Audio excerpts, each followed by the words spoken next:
नमस्ते दोस्तों। आज हम इतिहास के उन पन्नों को पलटने जा रहे हैं जिन पर खून और खौफ की स्याही लगी है। एक ऐसे बादशाह की कहानी जो अपनी क्रूरता के लिए जितना मशहूर था, उतना ही अपने कड़े प्रशासन के लिए भी जाना जाता था। क्या आप कल्पना कर सकते हैं कि बाजार में अगर किसी व्यापारी ने वजन कम तौला तो उसके शरीर से मांस काट लिया जाए? जी हाँ, ये कोई डरावनी फिल्म की कहानी नहीं बल्कि भारत के इतिहास की एक सच्ची हकीकत है। दिल्ली सल्तनत के उस शासक का नाम था अलाउद्दीन खिलजी, जिसने महंगाई को अपने पैरों तले कुचल दिया था। आज के वीडियो में हम जानेंगे कि आखिर क्यों अलाउद्दीन को इतने भयानक नियम बनाने पड़े थे। हम देखेंगे कि कैसे उसने अपनी विशाल सेना का पेट भरने के लिए पूरे बाजार को अपने नियंत्रण में ले लिया था। हम यह भी जानेंगे कि उसकी खुफिया पुलिस कैसे लोगों के घरों की बातें सुन लेती थी। इस रोमांचक और रोंगटे खड़े कर देने वाले ऐतिहासिक सफर को शुरू करने से पहले आप सभी से एक छोटी सी गुजारिश है। अगर आपको इतिहास के ऐसे रहस्यमयी और रोमांचक किस्से पसंद हैं, तो इस वीडियो को अभी लाइक जरूर कर दें। आपके एक लाइक से हमारा हौसला बढ़ता है और हम आपके लिए ऐसी ही बेहतरीन कहानियां लाते रहते हैं। अलाउद्दीन खिलजी का नाम लेते ही हमारे दिमाग में एक ऐसे सुल्तान की तस्वीर आती है जो बेहद महत्वाकांक्षी था। वह सिकंदर की तरह पूरी दुनिया को जीतना चाहता था और अपने नाम का सिक्का चलाना चाहता था। लेकिन दुनिया जीतने से पहले उसे भारत को बचाना था और अपनी सल्तनत को सुरक्षित रखना था। उस दौर में भारत की सीमाओं पर मंगोलों का खतरा काल बनकर मंडरा रहा था। मंगोल इतने बर्बर थे कि जिस रास्ते से गुजरते थे वहां इंसानों की खोपड़ियों के पहाड़ बना देते थे। मध्य एशिया के बड़े बड़े शहर मंगोलों के घोड़ों की टापों के नीचे कुचले जा चुके थे। अलाउद्दीन को अच्छी तरह पता था कि अगर मंगोलों ने दिल्ली पर कब्जा कर लिया तो सब कुछ खत्म हो जाएगा।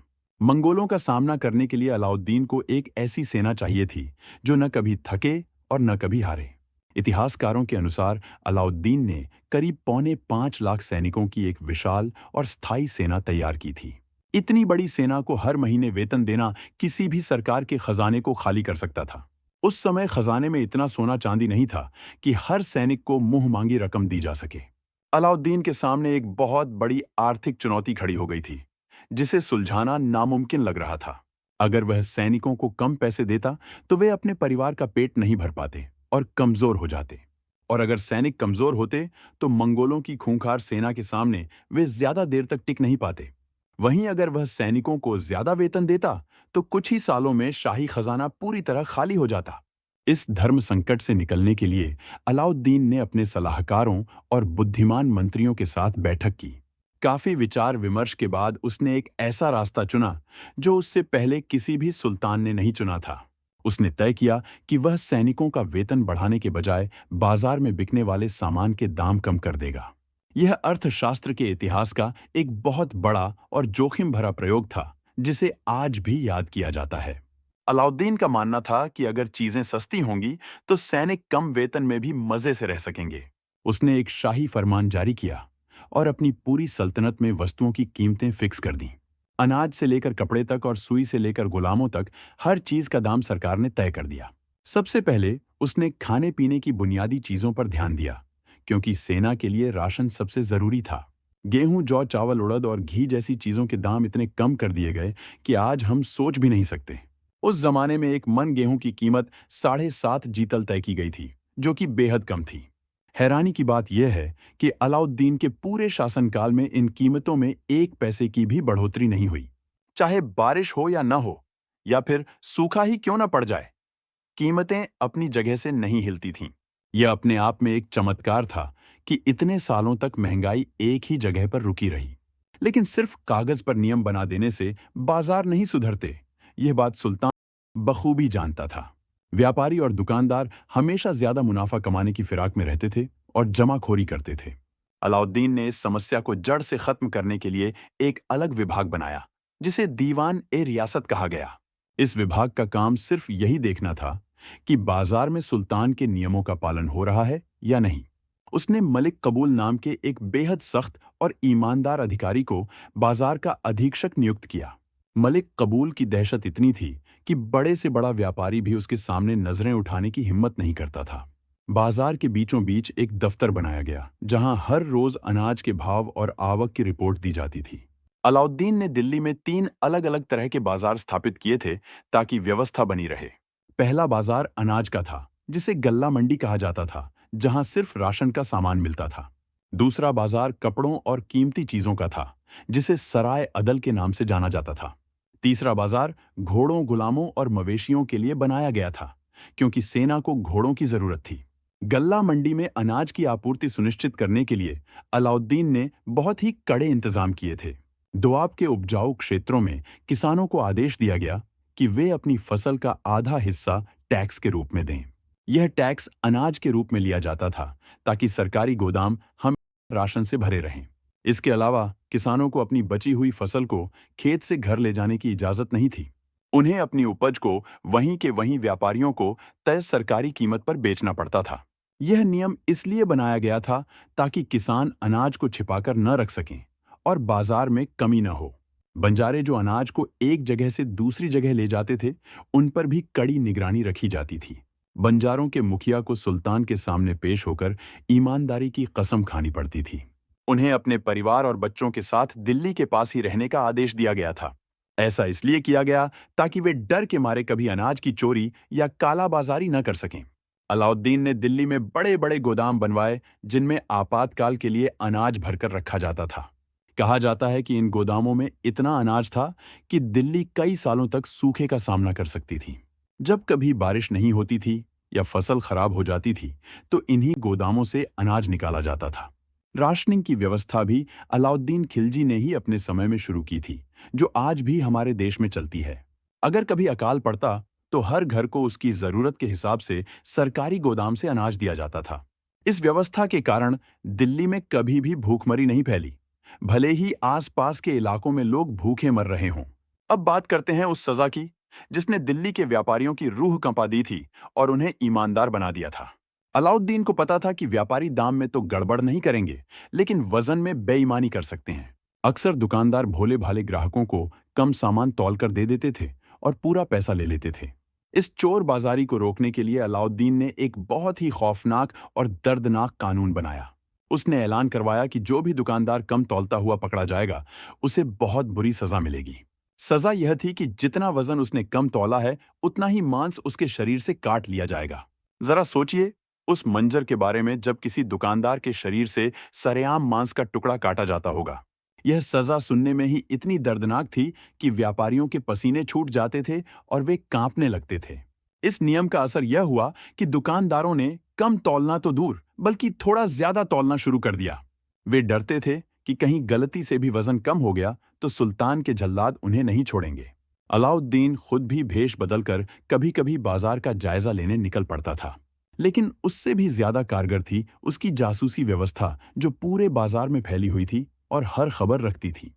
उसने छोटे छोटे बच्चों को अपने जासूस के रूप में इस्तेमाल करना शुरू किया, जो किसी को शक नहीं होने देते थे।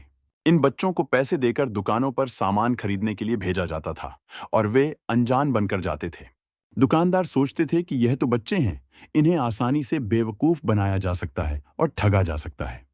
लेकिन जैसे ही कोई दुकानदार बच्चे को कम सामान देता, बच्चा उसे लेकर सीधा अधिकारी के पास जाता। अधिकारी उस सामान को दोबारा तौलते और अगर उसमें जरा सी भी कमी मिलती तो कयामत आ जाती। तुरंत उस दुकानदार को पकड़ लिया जाता और भरे बाजार में उसे सजा दी जाती थी, ताकि सब देख सकें। इस डर के कारण दिल्ली के बाजारों में ईमानदारी का ऐसा दौर आया जो पहले कभी नहीं देखा गया था। कपड़ों के बाजार सराय अदल की कहानी भी कुछ कम दिलचस्प नहीं है। वहां भी कड़े नियम लागू थे। यहाँ रेशम, मखमल और दूसरे कीमती कपड़े सरकारी दामों पर बेचे जाते थे और कोई मोल भाव नहीं होता था। बाहर से आने वाले व्यापारियों को दिल्ली में अपना माल बेचने के लिए मजबूर किया जाता था, लेकिन अलाउद्दीन उन्हें नुकसान नहीं होने देता था, बल्कि उन्हें शाही खजाने से मदद भी देता था। उसने मुल्तानी व्यापारियों को 20 लाख टके की अग्रिम राशि दी थी, ताकि वे बाहर से माल ला सकें। महंगे कपड़े आम लोगों की पहुंच से दूर रखे गए थे, ताकि फिजूल खर्ची न हो और सादगी बनी रहे। अगर किसी को बहुत महंगा कपड़ा खरीदना होता था, तो उसे पहले परमिट लेना पड़ता था, जो आसानी से नहीं मिलता था। बिल्कुल वैसे ही जैसे आज हमें कुछ खास चीजों के लिए सरकार से लाइसेंस लेना पड़ता है। बिना परमिट के अगर कोई महंगा कपड़ा खरीदता हुआ पकड़ा जाता, तो उसे सख्त सजा दी जाती थी। घोड़ों के बाजार में भी दलालों की मनमानी को पूरी तरह से खत्म कर दिया गया था। सेना के लिए अच्छे घोड़ों की जरूरत थी और दलाल घोड़ों के दाम बहुत बड़ा चढ़ाकर बताते थे। अलाउद्दीन ने आदेश दिया कि घोड़ों की नस्ल के हिसाब से उनके दाम तय किए जाएंगे और कोई धोखा नहीं होगा। उसने दलालों और बिचौलियों को बाजार से बाहर खदेड़ दिया और सीधी खरीद बिक्री शुरू करवाई। अगर कोई दलाल किसानों या व्यापारियों को ठगने की कोशिश करता तो उसे कठोर दंड दिया जाता था। उसने घोड़ों को दागने की प्रथा शुरू की ताकि कोई खराब घोड़ा सेना में भर्ती न करा सके। हर सैनिक का हुलिया नोट किया जाता था ताकि युद्ध के समय कोई अपनी जगह किसी और को न भेज दे। इस पूरी व्यवस्था का परिणाम यह हुआ कि अलाउद्दीन एक विशाल सेना खड़ा करने में सफल रहा। उसने मंगोलों के कई भयानक आक्रमणों को न सिर्फ रोका बल्कि उन्हें बुरी तरह हराया भी। जब भी मंगोल हमला करते, अलाउद्दीन की सुसज्जित और पेट भरी सेना उन्हें धूल चटा देती थी। इतिहासकार बर्नी लिखते हैं कि यह किसी जादू से कम नहीं था कि कीमतें कभी नहीं बढ़ीं। बर्नी खुद उस समय मौजूद थे और उन्होंने अपनी आंखों से इस बाजार व्यवस्था को देखा था।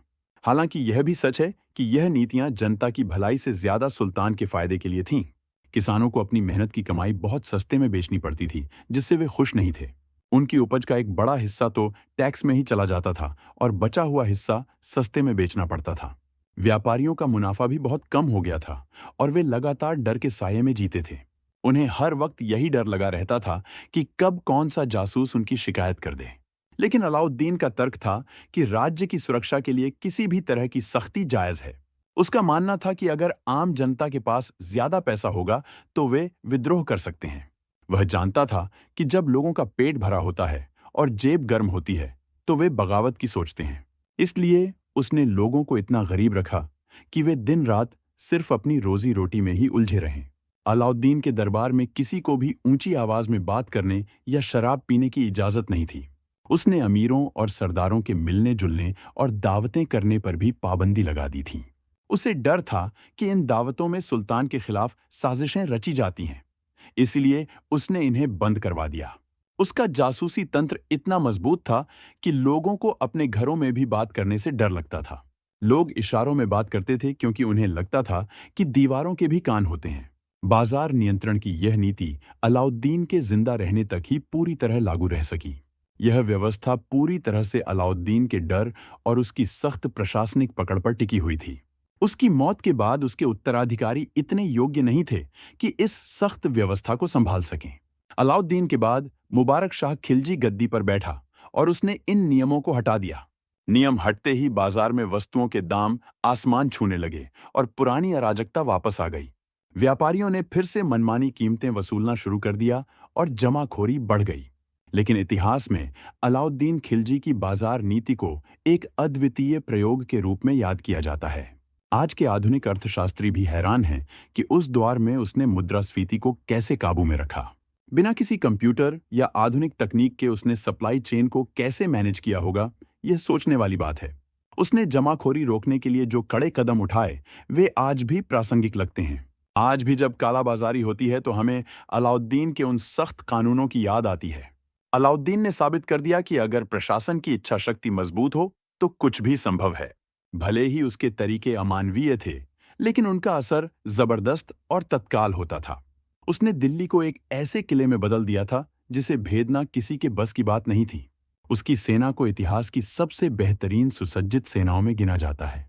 सेना के पास अच्छे हथियार थे, मजबूत घोड़े थे और उन्हें वक्त पर वेतन मिलता था। अलाउद्दीन के शासन में अपराध लगभग खत्म हो गए थे, क्योंकि सजा का डर बहुत ज्यादा था। कोई भी चोर किसी का सामान चुराने की हिम्मत नहीं करता था, क्योंकि हाथ काट दिए जाते थे। सड़कें सुरक्षित हो गई थीं और लोग बेखौफ होकर यात्रा कर सकते थे। बाजार में बच्चे और औरतें भी बेखौफ होकर घूम सकते थे और खरीदारी कर सकते थे। यह वह दौर था जब दिल्ली सल्तनत अपने शक्ति के चरम पर पहुंच चुकी थी। अलाउद्दीन ने दक्षिण भारत तक अपने साम्राज्य का विस्तार किया और अपार धन दौलत जमा की। मलिक काफूर जैसे सेनापति ने दक्षिण के राज्यों को जीतकर सुल्तान के कदमों में डाल दिया था। यह सारी सफलता उसकी इसी बाजार नीति और सैन्य सुधारों की बदौलत ही मुमकिन हो पाई थी। अगर उसने बाजार को काबू न किया होता तो शायद भारत का इतिहास आज कुछ और ही होता। मंगोलों के हमले भारत की संस्कृति और सभ्यता को पूरी तरह नष्ट कर सकते थे। मंगोलों ने बगदाद जैसे महान शहरों को राख के ढेर में बदल दिया था और दिल्ली का भी यही हाल होता। अलाउद्दीन खिलजी ने एक दीवार बनकर उन हमलों को रोका और देश को बचा लिया। उसने सिरी के किले का निर्माण करवाया, जो मंगोलों के खिलाफ रक्षा का एक प्रमुख केंद्र बना। इतिहास हमें सिखाता है कि बड़े लक्ष्य हासिल करने के लिए कई बार कड़े फैसले लेने पड़ते हैं। अलाउद्दीन एक ऐसा शासक था जिसे लोग प्यार नहीं करते थे, बल्कि उससे डरते थे। उसने कभी भी जनता का प्रिय बनने की कोशिश नहीं की। उसका लक्ष्य सिर्फ जीतना था।